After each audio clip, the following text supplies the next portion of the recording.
নমস্কাৰ, মই ৰূপৰেখাৰ পুনৰ স্বাগতম জনাইছোঁ মোৰ পাকঘৰলৈ। আজি মই নতুন এটা ৰেচিপি লৈ আহিছোঁ। কিনো লৈ আহিছোঁ চাওঁ আহকচোন। দেৰি নকৰাকৈ ভিডিঅ'টো আৰম্ভ কৰোঁ আহক।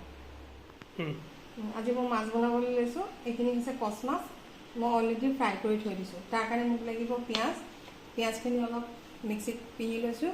মগজ, মছলা, কেঁচা জলকীয়া, বিলাহী, শুকান জলকীয়া, তেজপাত, এয়া ৰান্ধিবৰ কাৰণে তেল, ৰঙা জলকীয়াৰ গুড়ি, নিমখ, হালধি আৰু চেনি।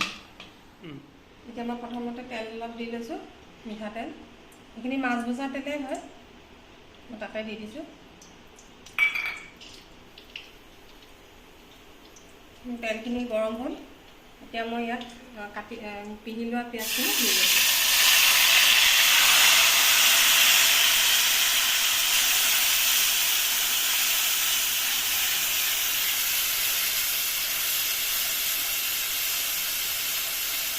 তাৰপিছতে মই ইয়াত বিলাহীখিনি দি দিম।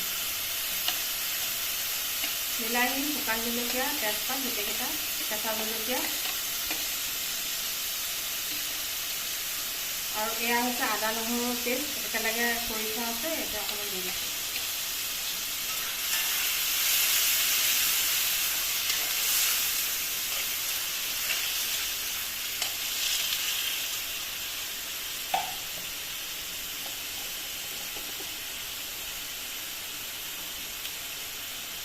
এয়া অকণমান নিমখ দিছোঁ।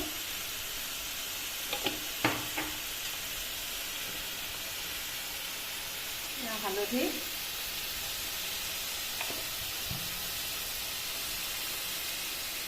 অকণমান চেনি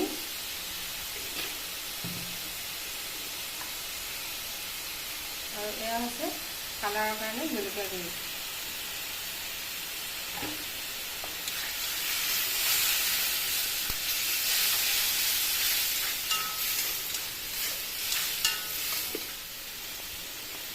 আদা নহৰু পিঁয়াজখিনি অলপ ভাত খাইছে। এতিয়া মই মগজখিনি দি দিম।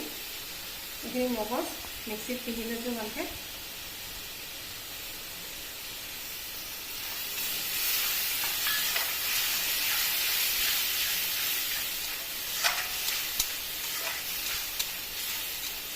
তেলটো ভালকৈ নোলোৱালৈকে মই মগজখিনি অলপ ভাজি ল'ম ভালকৈ, নহ'লে কেঁচা গোন্ধটো থাকি যাব।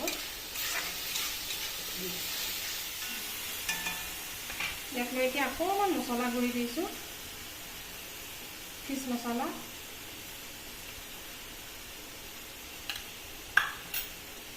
অকণমান পানী দিম।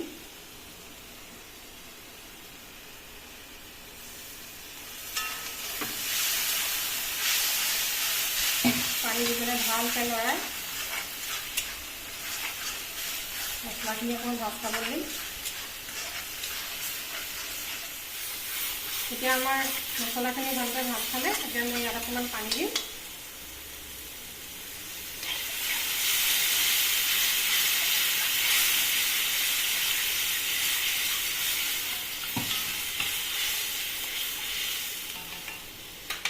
এতিয়া মই ইয়াত মাছকেইডোখৰ দি দিম।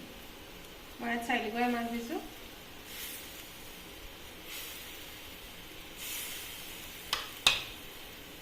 মাছখিনি দি এতিয়া অকণমান সময়ৰ কাৰণে উতলিবলৈ দিম।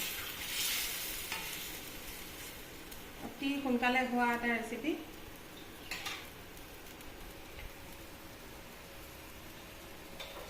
এতিয়া মই অলপ সময়ৰ কাৰণে ঢাকি দিম। অকণমান পানীটো যেতিয়া শুহিব তেতিয়া নমাই দিম। এতিয়া আমাৰ মাছৰ কাৰীখিনি হৈ গ'ল, খাব পৰাকৈ ৰেডি হৈ গ'ল। মই এতিয়া এইখিনি নমাই ল'ম।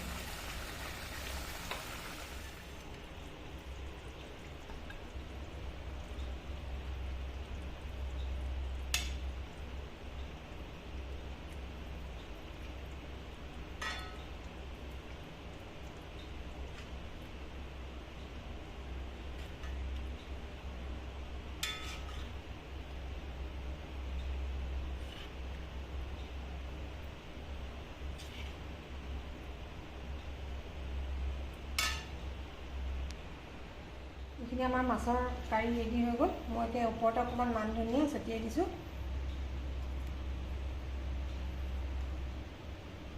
আৰু পিঁয়াজ কেইটুকুৰামান এনেকৈ দি দিছোঁ।